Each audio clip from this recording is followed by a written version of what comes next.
John F. Kennedy, the 35th President of the United States, was assassinated on November 22, 1963, while riding in a presidential motorcade through Dealey Plaza in Dallas, Texas. He was accompanied by his wife, Jacqueline Kennedy, Texas Governor John Connally, and Connally's wife, Nellie, when he was fatally shot. The shots were fired from a building near the presidential motorcade by Lee Harvey Oswald, a former U.S. Marine. The president, initially seriously wounded, was rushed to the hospital, where he was pronounced dead about 30 minutes after the attack. Vice President Lyndon B. Johnson was sworn in as the new president 2 hours and 8 minutes later. Following the assassination, Oswald fled the scene and returned home. Shortly afterward, he shot and killed police officer J.D. Tippit. Approximately 70 minutes after the initial attack on Kennedy, Oswald was apprehended by the Dallas Police Department. He was charged, under Texas law, with the murders of Kennedy and Tippit. 2 days later, on November 24, 1963, while Oswald was being transferred from Dallas Police Headquarters, he was fatally shot by Jack Ruby, a Dallas nightclub owner, in front of television cameras. Like Kennedy, Oswald was taken to the hospital but died shortly afterward. Ruby was convicted of Oswald's murder, but his conviction was overturned on appeal. Ruby died in prison in 1967, awaiting a new trial. The Warren Commission, established to investigate the assassination, concluded, after a 10-month investigation, that Oswald acted alone in killing Kennedy and that there was no evidence linking Oswald or Ruby to any conspiracy.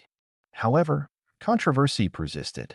In 1967, New Orleans District Attorney Jim Garrison brought the only lawsuit related to Kennedy's assassination against businessman Clay Shaw, who was ultimately acquitted.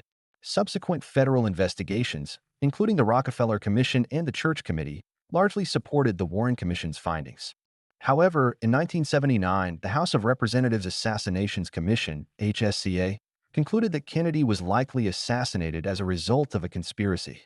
The HSCA determined that there was a high probability that two gunmen shot the president, but it did not identify any specific conspirators.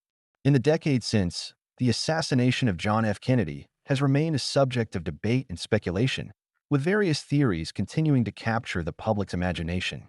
So, who ordered the assassination of John F. Kennedy? An audio tape has recently been released that may shed light on a question that many have long suspected: who was behind the assassination of John F. Kennedy? While not providing conclusive factual evidence, this material may provide new insights into the events leading up to the 1963 tragedy. It is an unprecedented audio recording that has emerged, featuring the testimony of Clifton Carter, former executive director of the Democratic National Committee, DNC, and close confidant of Lyndon B. Johnson, LBJ, in which he acknowledges that LBJ hired Mac Wallace to assassinate Kennedy. Clifton C. Carter was a key political ally of LBJ and served as executive director of the DNC, playing a strategic role in LBJ's inner circle. His name is associated with a series of controversial allegations involving clandestine activities allegedly ordered by Johnson, including political assassinations. In 1961, Henry Marshall, an employee of the Department of Agriculture, was investigating fraud involving Billy Solestis, a businessman and close confidant of LBJ. Marshall was found dead under suspicious circumstances, having been shot multiple times. Billy Solestis later stated that during a meeting with LBJ, Carter, and Malcolm Wallace, it was decided that Marshall should be eliminated. In 1984, Billy Solestis reconfirmed these allegations before a grand jury, claiming that LBJ had ordered several assassinations, including that of Marshall, with Carter acting as an intermediary and Wallace as the executioner.